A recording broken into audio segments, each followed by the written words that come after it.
Well, good morning and welcome to another coffee and a chat. It is the wee hours of the morning. The sun has not come up. You know how I love that. And our whole house is up today. Marvin's up.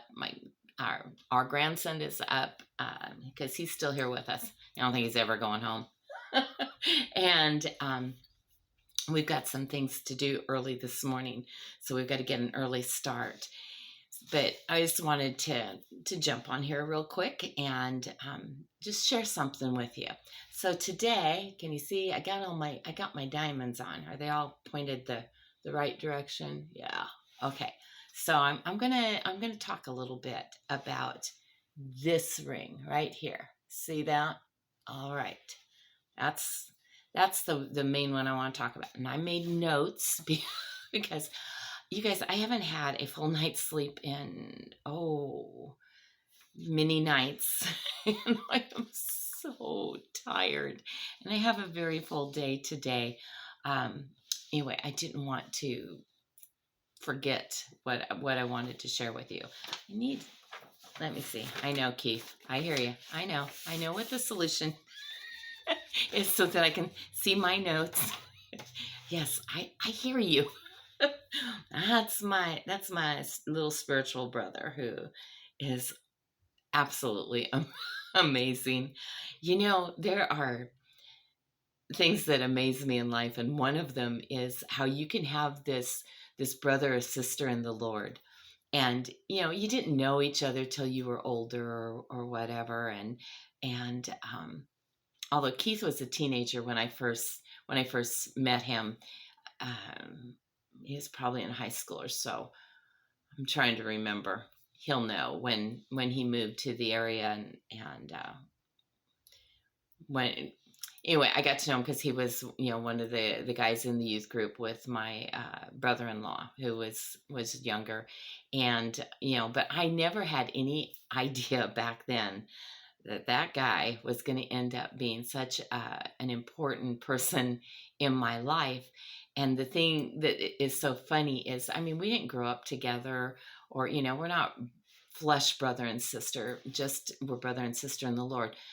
But there's a lot about us that can be alike at times, to where sometimes I'm like going, wait, yeah, that's right. No, we didn't grow up together. No, he's not my flesh brother, because he really can feel like it, because there's some similarities and things that we have in common. We've been through some hard times that we have in common, and so we understand each other. And I praise God, I really do, to have people like that in my life. And his wife Shannon is one of the most amazing friends that I could ever have in a woman. Um, she has been there for me, and she has been my confidant in things that I don't know that there was anybody else I could trust. And she has always been so trustworthy and so amazing. And I just love them both so much. I love their kids. Well, I don't know the dog they have now, because this dog came after I moved away. But the one they had before, Maddie, oh yeah, we we had an understanding and a great relationship too. So anyway, I just praise God for that whole family. Okay, that's my little bird dog moment. Now back to the ring. I'm hoping that shows. It's very simple but pretty, and I like simple. Okay. Yeah, I won't. Yeah, okay. So back when I was between husbands.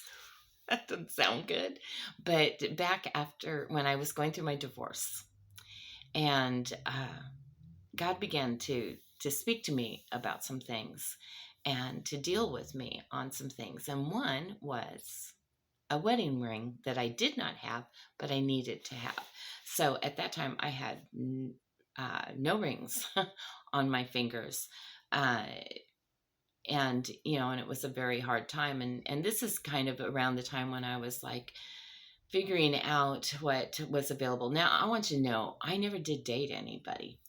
I didn't even really date Marvin. he came into my life in a whole different way, and we built a relationship over the phone and got to know each other. It was very different. But when I was single, I mean, yeah, I was lonely, and I'd been married for 36 years. I knew how to be married. I didn't know how to be single. And I was hoping, to get married again. But the men who I knew, the men who I met that showed any interest, because there were a few that asked me out. Okay, one or two maybe. So not even really a few. I don't know if there was a third one or not. Don't really care now. But that pretty quick as I was going through the divorce had asked me out, and I had said, hey, I need at least a year just to get to know who I am. And, as me without my husband. And so, I said, I don't even want to go to dinner, nothing. And it was those two guys that had asked me out. They had said, they were like, oh, okay, well, in a year, let's go to dinner. And then, and then, and if something else should happen, I just want you to know it's okay. God understands. And it was almost word for word what each of them said. And that's when I was going, oh, I'm not okay with that. And I don't think I know God isn't either, because he's pretty clear about that in the Bible. So I was like going, and then just paying attention to what was available out there. And just like, I'm going, there is not really great quality out here. What I'm seeing are men that are even though these were guys at church, they are very in the world.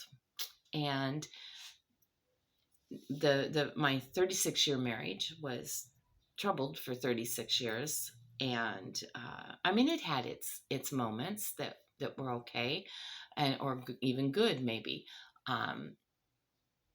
But overall it was not good. And so I didn't want to just end up right back where I had been before. That was not going to work for me. And so God had me make a list actually a few years before of what I really, what I thought the ideal husband for me was. And forgive me, guys, my eye is itching and I'm not going to be able to ignore it. Anyway, what I was looking for was, well, the first two things on my list was I wanted him to love God more than anything. And then the second thing was I wanted him to love me second to God. So I wanted him to love God more than he loved me, but then I wanted him to love me and not someone or something else more than me. And those two things were not negotiable. I wanted those two things for definite sure. And then there were other things that followed that I wanted in a husband. And so God had began to speak to me about that. In fact, that had started years before, because I was going through some hard things with my husband, my first husband, and I wasn't sure how I was going to survive some of those things. And so God had talked to me about letting God, be my husband. And so I'd already been working at letting God take that role in my life, so that where there was neglect in one thing, I wasn't neglected because God took care of me. And so that in itself was something that really has helped me in life and changed a lot, because even though I'm in this wonderful marriage now and I do have that husband that I had asked the Lord for, God is still my husband. And Lord, could you take care of this eye, because I don't know what's going on with it. All right. Distractions. So anyway, as God began to speak to me about that, when I was going through the divorce, then it was like, okay, so you need to have a wedding ring for me. And there were some key things that he put in my life, because see, there wasn't a man there in my life, and there wasn't going to be for a while. So, and maybe not ever, because I had come to a point where I had shared this in a previous video where I said, okay, if this is what there is for men, then I probably won't be.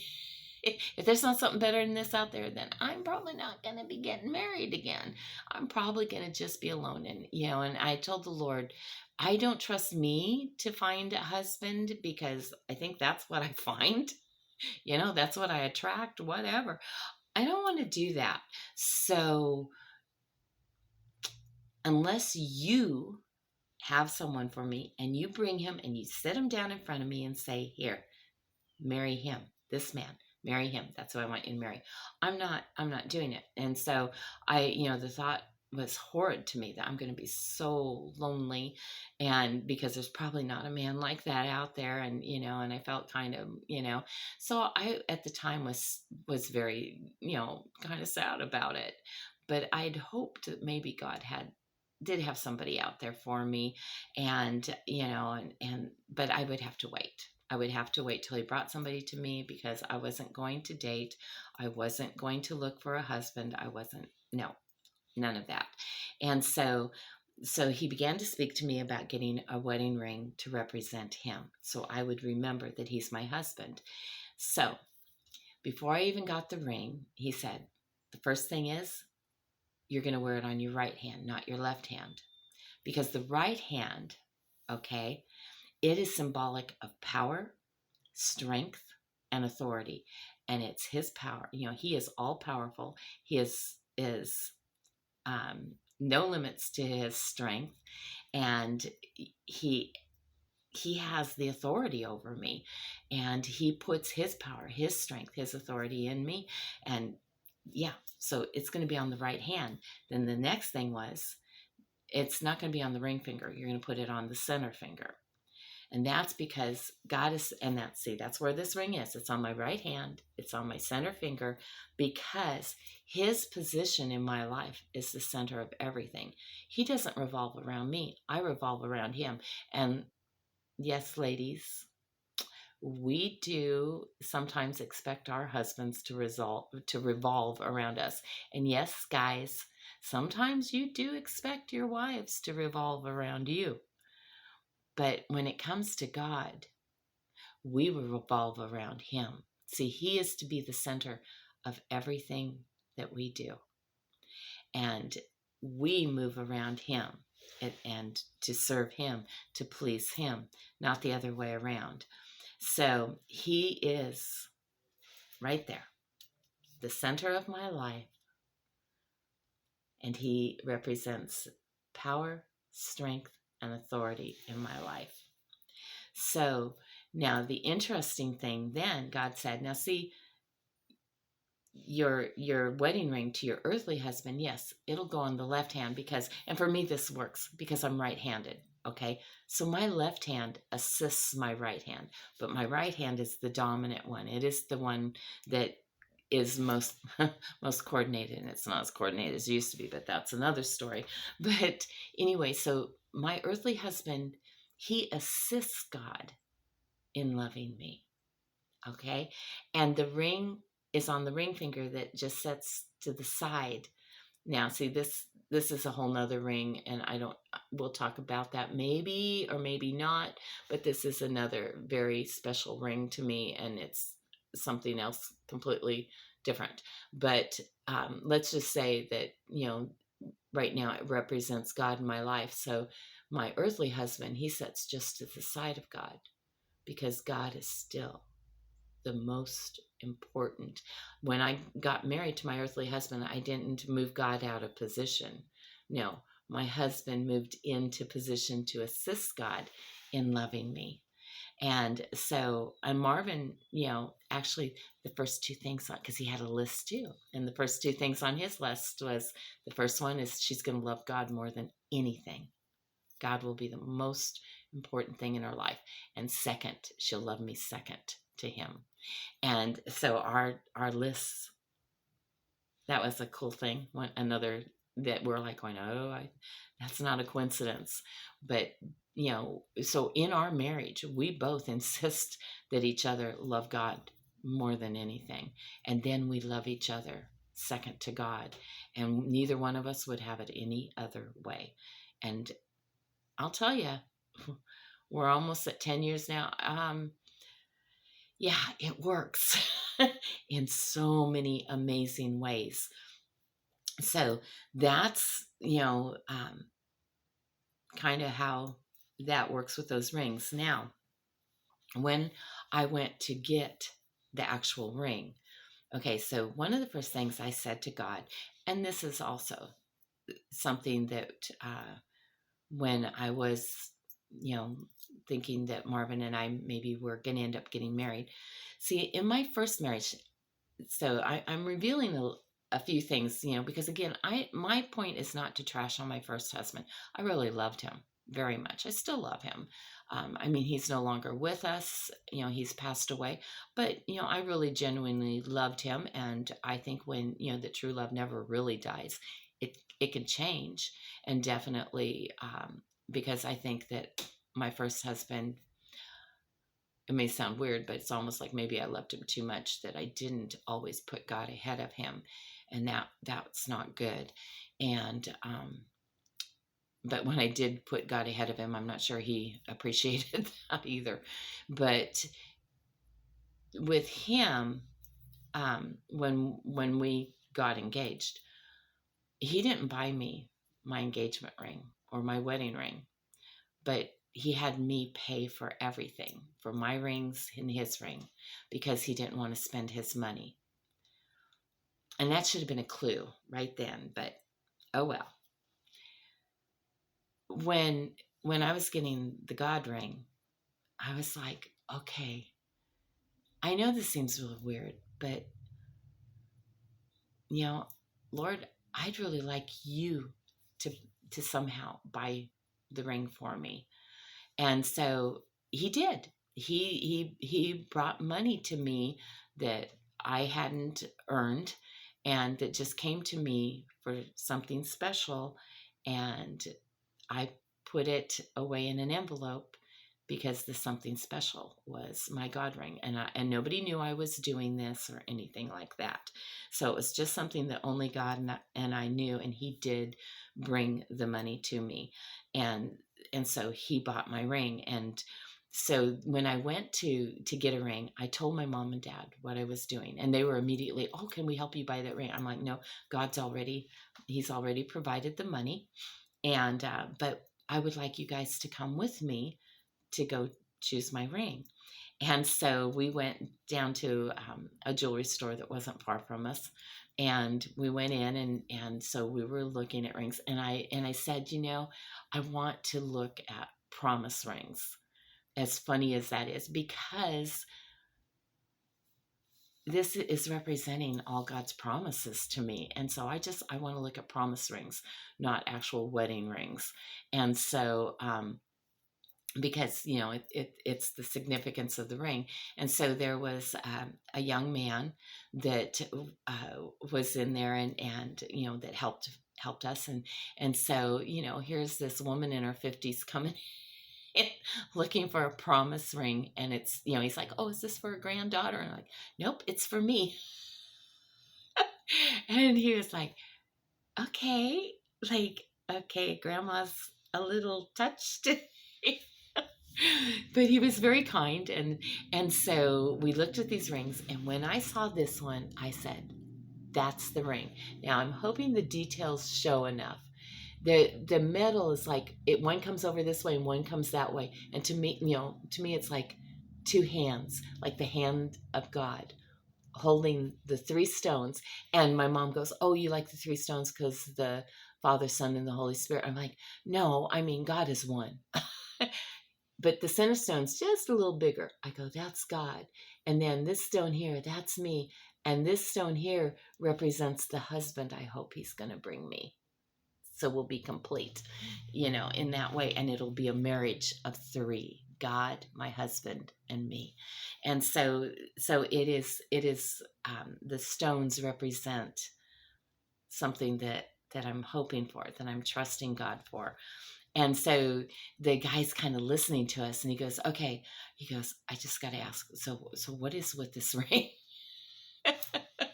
So I told him the story and, what it meant to me. And he was like, really?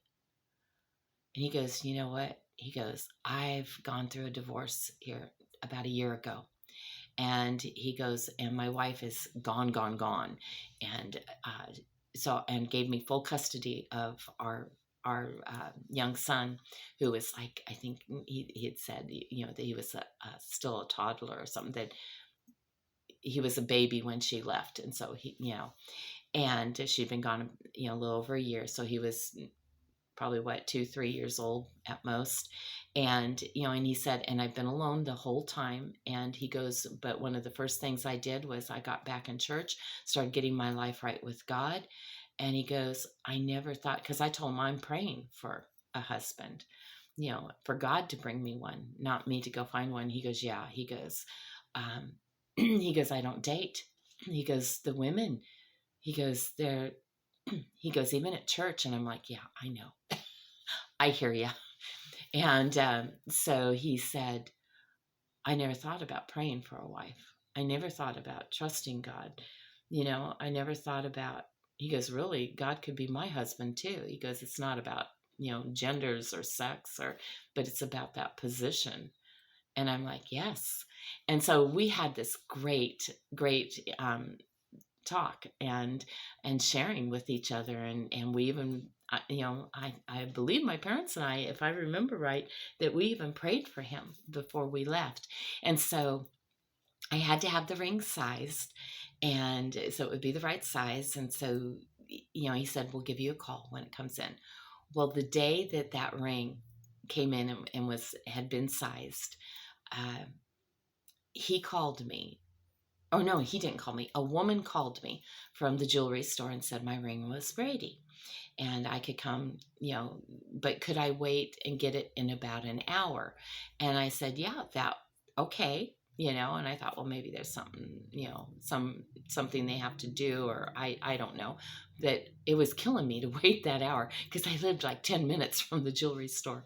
But, in the hour, I got my mom and dad, and the three of us went down to pick up the ring, and I think they were as excited as I was. And when we got there, this lady greeted me. She goes, look, she goes, I just need about 5 more minutes, okay? And I said, yeah, no, that's fine. And she goes, the reason is she goes, such and such is the young man who sold you the ring, correct? And I said, yes. And she said, well, he said that there was like a whole special thing about this ring, and that he was there, when you chose it and bought it, and he wants to be there when you get it, and he wants to see you put it on your finger. Because he said that it meant a lot to him. She goes, I don't know what the thing is with this ring, but he's just called me and said he's about 5 minutes out. He's trying to get here because he had to get somebody to sit with his son to babysit him because it was his day off so that he could run in. And so it was taking him a little bit of time to get to the store. And I said, I'll wait for however long it takes. And so pretty soon he was there, and he came out from the back room holding my ring, and he looked like, okay, like a child. What it made me think of is that the first Christmas that my child, because each of my kids went through this, that they bought me a present, and they were so excited to bring me whatever it was they had got me. They were more excited about the gift than I was, and they'd hold it in their little hands. Look what I've got for you. I got you a present. And that's what he looked like as he came out with the ring box and the ring. And so he goes, well, I'm not putting it on your finger because, we know what this ring signifies. But he goes, will you put it on your finger while you're here so I can see? And I'm like, oh, yes. And so my mom and dad and the ring guy, the jewelry guy, and I stood there, and I put that ring on, and as much, and I couldn't stop looking, just like, when I got my first diamond, I couldn't stop looking. at it. I couldn't stop looking at this, and those jewelry stores have those lights set just so that the sparkle is amazing. So yeah, it was a wonderful, wonderful experience, and God, used that ring in so many ways just in the process of getting it. And so I still have it. You don't usually see me with them on because I only wear my diamonds when I'm going out for something special, because I used to wear them around the house, and then my God ring, yeah, one of the diamonds ended up falling out because I had damaged one of the prongs without realizing it. And so Marvin, bless his heart, he went and took my ring in to get it fixed and paid for it. And the guy is like, yeah, she shouldn't wear them when she's working, because yeah, you can only fix them so many times. So so they usually sit in a special place. And then when I'm going out, I'll put them on. But this morning, I put them on for you because I wanted to share them. And actually, my ring, which is absolutely gorgeous, 19 diamonds in that ring, and Marvin did pay for my engagement ring and my wedding ring, and I bought his wedding ring. We did it right. But he and I have a story, and this ring is also very, very symbolic. In fact, everything on my hands represent, they have deep meaning for me. Nothing's there just because it's a cool ring. All right. Well, with that, I better get going. The sun's coming up, and we're going to soon have to be out of here to do what we got to do. So I love you guys. I hope you have an awesome day today. And if you don't mind, and you haven't, I would love if you would subscribe, like, share, and comment. All those things help me in the algorithms, which means then YouTube will put me into people's feeds that might be interested in my content, and it helps get the word out faster and better. And that's what is most important to me, is being able to share Christ with as many people as I possibly can. And YouTube puts a lot of possibilities out there, hundreds of thousands, millions, I don't know. But anyway, I just want to reach as many people as I can with whatever days God still has for me on this earth. And this is one of the tools that He's given me to use to do that. So anyway, I love you guys, and I will meet you right back here and talk to you again tomorrow. All right, bye-bye.